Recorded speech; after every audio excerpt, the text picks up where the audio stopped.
everyone, welcome to or welcome back to my channel. My name is Christine. I like reading dark and disturbing things, and we are going to be talking about my top 10 reads in 2023.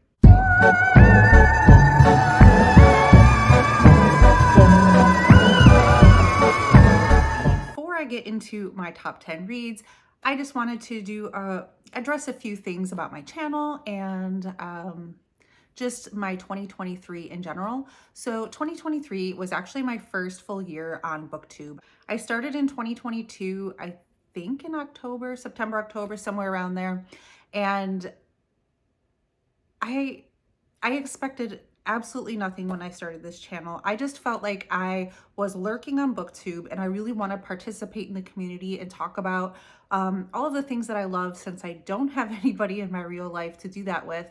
And I am like honestly overwhelmed by the response that I've gotten, only because, secret guys, I don't know what the heck I'm doing. I didn't know how to edit a video. I didn't know how to do anything when I started off. And I just really want to thank everybody that has watched a video, commented, liked, sent me a message, anything to make me feel part of the community. I really do appreciate it. At the beginning of 2023, this channel had less than 100 subscribers. I'm grateful. That's all I can say. I don't want this to turn into a total cheese fest, but I did want to express that because I truly have had a great time on BookTube and I have made friends because of it. I'm not a person that makes friends very easily. I am totally an introvert. So yeah, I just appreciate it. Thank you. So in 2023, I read over 130 books. I want to say 135, 136. It depends if I consult my journal or Goodreads or Storygraph, because something somewhere got a little bit messed up. So it might be off by a couple numbers, but it was over 130 books. Just to let you know, I don't put a lot of stock into the number of books that I've read, because the number doesn't mean a whole heck of a lot to me. I'm more interested in the quality of what I read, and I never want to turn away like a really big book or feel like I shouldn't be reading longer books just because it would make the count look bad or something like that. So that is not something that really matters to me. I just want to give you like a frame of reference when I give you my top 10. That it was not like the easiest to pick, because there were a lot of books that I read that were really good. I did make a video last week where it's not really the runners up, but I made a couple other categories where I mentioned books that I felt like needed to be mentioned that I knew might not make my top 10, and I will link that down below, as well as any video that I have a dedicated video to reviewing a certain book that I mentioned will also be mentioned down below, will be linked down below in the description. So check that out if you wanted to know more about a specific book. And also, to give you a frame of reference, before 2020, before I discovered BookTube in general, I read maybe roughly 10 books a year. So that has just grown so much because of BookTube, because I never really knew what to read next. And so I would spend a lot of time starting books and then realizing I wasn't really into them. Whereas now I have like an overwhelming amount of books that I want to get to. I'm just having the best reading time, and yeah. All right, so let's get into the top 10. I do want to mention first that these are in no particular order, with the exception of the last book. I will let you know what my favorite book of the year is. And what I did, well, I guess I can't show you the spread in my journal because it will show the end, but I made a bracket for every month. I picked a favorite book of the month, and then I know that's not a perfect system, because maybe in January I read 3 amazing books and in February I didn't. And so books kind of get left out, but I took that into account. And because you end up at the end of the year with 12 books, and then I only have to cut out 2 to get top 10. So there's not like a crazy science behind this. Not all of these were 5-star reads. I very rarely give 5 stars to a book, but these are ones that are still living in my head and that I really enjoyed this year. Also to mention that these are books that I read in 2023, not books that came out in 2023. All right, let's quit messing around. Let's get down to it. Let's see my top 10.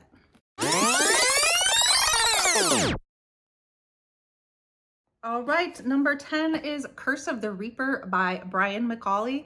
This was also in my video that I recorded last week, I think is one of my most surprising books. And this is about an 80s slasher franchise that is going to be they're going to reboot it currently. And we have our older actor who played the Reaper way back in the originals, and he's been kind of stuck in life ever since. He never had any success after that, and he's dealing with some health issues. And so when he hears that they want to reboot the series but not use him as the Reaper, he kind of is having issues with that.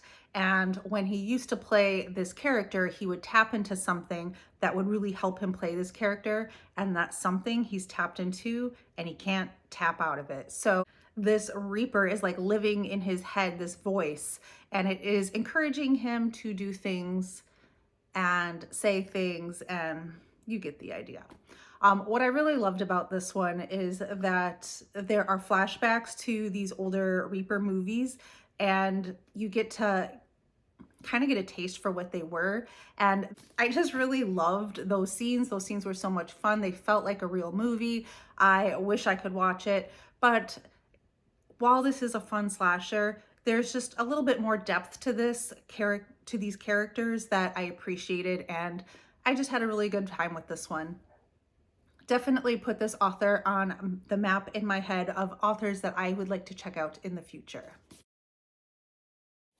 All right, number 9 is Slewfoot by Brom. I feel like I also talked about this one pretty recently because I read this fall, and this is a book that has been on my TBR and my radar for quite some time, and I just kept putting it off, and I was scared that it just wouldn't live up to the hype, but for me, it did. I really love this story about Abatha, who is a woman in 1666 who is kind of an outsider in this Puritan village where she lives with her husband, and her husband ends up dying very early in this book, and she now has to make her own way, and people do not quite treat her fairly until she kind of stumbles across this creature, and she realizes that she has maybe got some more in her that she ever knew. This was a total fun revenge witchy vibes. I actually, if anything, if I had any critique, it would be that we didn't get into it enough, and I would love to see where Abatha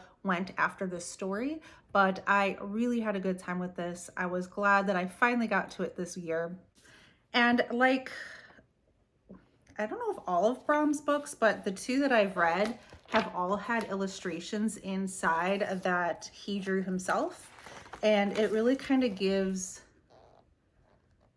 a great image to some of these creatures that I would have never imagined that on my own. So I do recommend picking up an actual copy or going to the library and getting a copy if you read this, just so that you can get that full effect. Number 8 is a book that I think people tend to, they love it or they hate it. For me, it was a very high like for me. It wasn't a perfect book, but that was Mayfly by CJ Leede. I'm sure you've seen this cover around. Everyone describes this as like a female version of American Psycho. And to be honest, I've never read American Psycho, and I did see the movie and didn't love it. So I was kind of scared going into this that I wouldn't like it. But if you just like being in the head of like a completely unhinged woman, she's not telling those crazy thoughts to be quiet. She's rolling with it, and she has no regrets. So if you like to read something where you have no idea where this is going, I think this is it. This is about Maeve, who, it's never said, but it's quite clear that she is Elsa at Disneyland, and her best friend Kate is Anna. I had to think about who this one was. So Elsa and Anna, and she kind of has this unhealthy attachment to her best friend. One day her best friend's brother comes to visit, and a relationship kind of develops from there. And once they start seeing each other, she is giving into all of these dark thoughts that she's having in her head. I'm not usually one for liking like Hollywood, LA type scenes. That's not really my thing, but I could see that this was definitely a love letter to that setting, and that it was done in a way that I could appreciate. There are some definite unsettling scenes in here that will be living in my head for quite some time, and it had an ending that totally gutted me, that just had such a reaction for me that it's hard to forget this book. So if you're into weird serial killer stuff, give this one a shot. Number 7 is a book I read all the way back in January, so it was my first favorite book of the year, and that was A Dowry of Blood by S.T. Gibson. This is a book that is about one of the wives of Dracula and told from her point of view. The story is told in like a series of letters and like her recounting what happened. It's almost like she's writing in a diary, but she's actually kind of writing to Dracula and getting all of her feelings off of her chest that she's held on to for so long. This is not a spoiler. It starts off very early on where she says, hey Dracula, sorry I had to kill you, but here's what happened. And so she is recounting this entire relationship and life that she's had for a long time, with this man that just completely manipulated her and took advantage of her, was just a complete narcissist, and she was just so dependent on him that she was this nothing without him, or she felt like she was absolutely nothing without him or his love that she could never fully have. So this is very much about a female who is learning her worth in life and learning to separate herself from this person that she's been enmeshed with for centuries, and just getting her independence. And it was just a beautiful thing to see happen.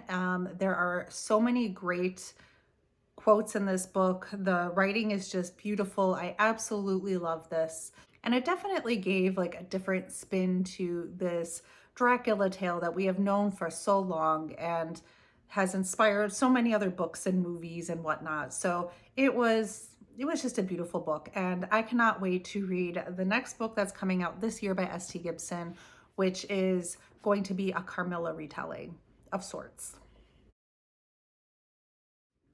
All right, number 6 is a book that I definitely would not have heard about if it weren't for BookTube and the horror BookTube community, and that is Exquisite Corpse by Poppy Z. Brite, or otherwise known now as Billy Martin.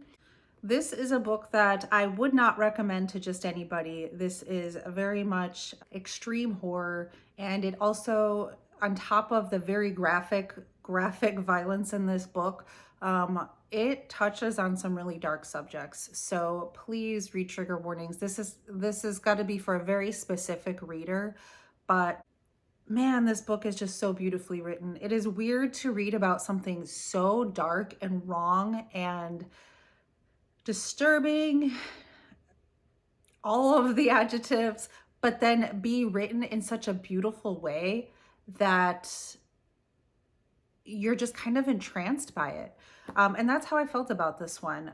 I read this when I was doing like my first extreme horror splatterpunk like dive, and when I thought about, before I ever started reading anything, what I wanted in extreme horror, this was it. This was it. It doesn't compromise good writing just because we're talking about something so dark or messed up. It is not just there for shock value. It's anybody, I feel like I want to get shit for this, but I feel like anybody could write splatterpunk and put out some of the things that I see out there. It is just for shock value, what is the most disturbing, disgusting, violent thing you could write. But I think it takes true talent to do it in such a way that we have such feelings for the characters. We're not compromising the beautiful writing for the sake of this darkness, and we can really tell a story. The extreme horror is not the spotlight in this book. There is a story that is there, and it is just, the horror is just adding to it, if that makes sense. So this is about two serial killers, one from New Orleans and the other one from the UK, that end up meeting and having a relationship of sorts. And you do have to kind of suspend your belief for the very beginning of this and how the one serial killer escapes prison and makes his way on over to the States. We are also learning a lot about some of the victims in this situation and their whole backstory. This is very much about the gay community in this time period and HIV just being this complete devastation and just how people were treated and still are. And there's mentioning of weaponizing this virus and just how dark that is just disturbing in itself. That's why I say there's a lot of dark thoughts that are put into this. But we're also really getting a feel for these characters and how they feel having to deal with their families and having to live secret lives, and the fact that so many people could go missing or be homeless just because of their sexual orientation, and eventually what makes them victims.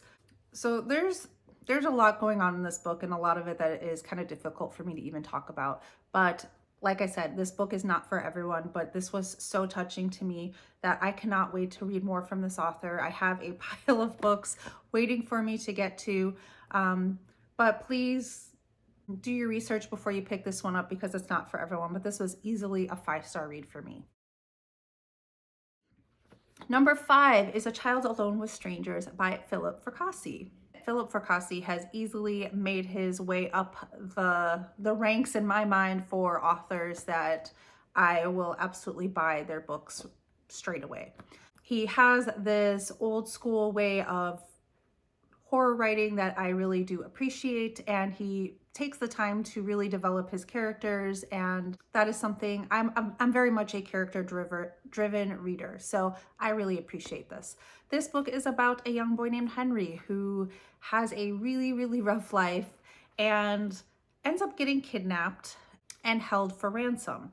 And while he's being held in the shack in the middle of the woods, he is able to read the minds of his captors because of an accident that he had about a year ago, where he has some kind of psychic ability where he can read the minds and feelings of others. So while he is in this house, he finds that they are not alone. There is some other kind of creature, some kind of primal being that does not want them there. And he's like, man, we got to get out of here. Not just for the fact that I'm being kidnapped and I want to go home, but this thing also doesn't want us here. And he develops this connection, and yeah, things go from there. I really love the human monsters in this book, and we get to be in the heads of the kidnappers as well and kind of see their backstory of kind of what put them on this path, this criminal path in their lives.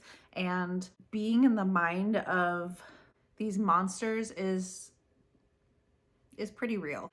I can't believe I haven't heard more about this book, or that it has so few reviews on Goodreads. So please check this one out because I don't think you'll regret it. Number 4 is from an author that was not even on my radar. I first saw this book mentioned on Brad Proctor's channel, and that is Ronald Kelly's Fear. And he had ordered this book, and I thought it looked so cool. It sounded really good because it's a coming of age story, and I love me a coming of age story. But he had mentioned that if you order it straight from the author actually signs it and even might draw a little picture in there, and I thought that was really fun. So I ordered this book, and I'm so glad I gave this a chance because I freaking love this book. This is about a young boy named Jeb, and I actually think that he would be really good friends with Henry from the last book that I just mentioned, because they both are the same age and they man, they've had rough lives and they just could use a really good friend in one another. Jeb is being raised by his grandmother because his father got injured in the war and has been kind of brought up more like a brother with his dad because his dad's mental capacity is kind of stuck in this younger mindset. And so he kind of like is like an older brother to his dad. And his grandmother is amazing, but she is really sick. And on top of all of this family drama, people are going missing, and it is because of this creature. And this creature comes from a nearby county called Fear County, and he's never traveled there before. But in order to figure out how to defeat this thing and save his town from and friends from disappearing, he goes on this great quest with his dad, his dog, and a friend that he has made, and they are determined to go there and find some answers. So not only is this a coming of age story, like this is a quest story. I love the side characters. I loved the adventures that they went on.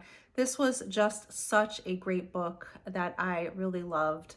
It is an older book, so I do recommend giving it a shot. And the author says that he's been working on a sequel that might come out this year, and I am really excited for that. Number 3 is a book that I feel like you guys might be sick about me talking about, but I'm not going to stop because I feel like this book deserves so much more attention, and that is Cameron Chaney's Autumn Crow High Fresh Hell. I always have to show this cover because I absolutely love it. This is a book set in the 90s about a girl who is having these really disturbing dreams about this guy that means her harm. And her best friend go to school one day, and there is a new kid in town. There is a new boy, and this boy is the spitting image of this person that she keeps having dreams about.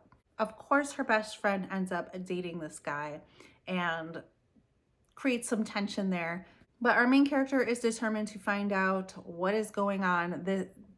She just knows that there's something up with this guy and he's not all that he seems to be. This book is so much fun. If you were ever into Fear Street type books or YA horror that is from the 90s, you will love this because it is that plus so much more. It is so well written. I even hesitate to call it YA, even though the characters are in high school, because I think that the characters are given more depth than I tend to see in YA.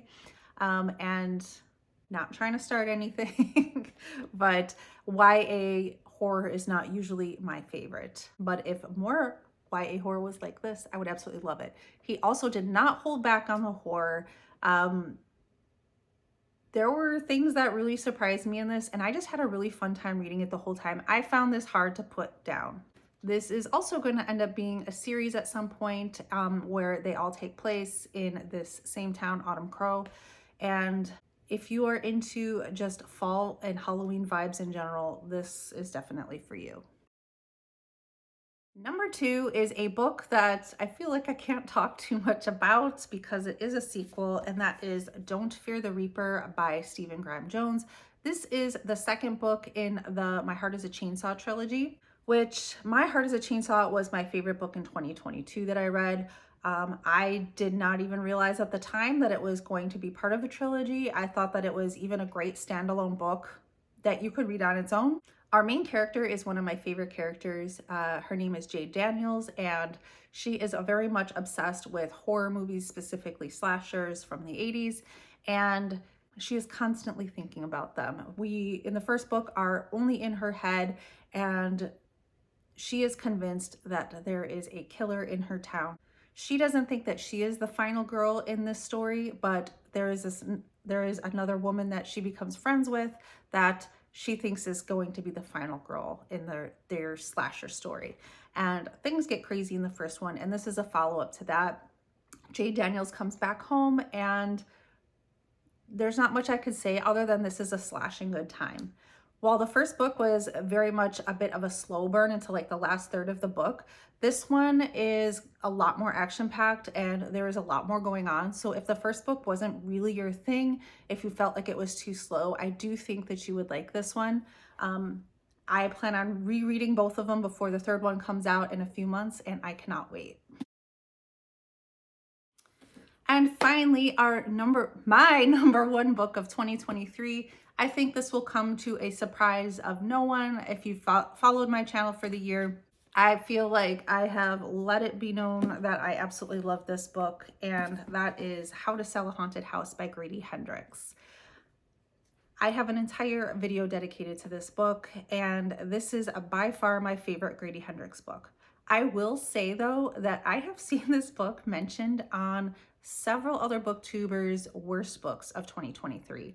So I think this is a situation where you love this book or you hate it. I absolutely loved it.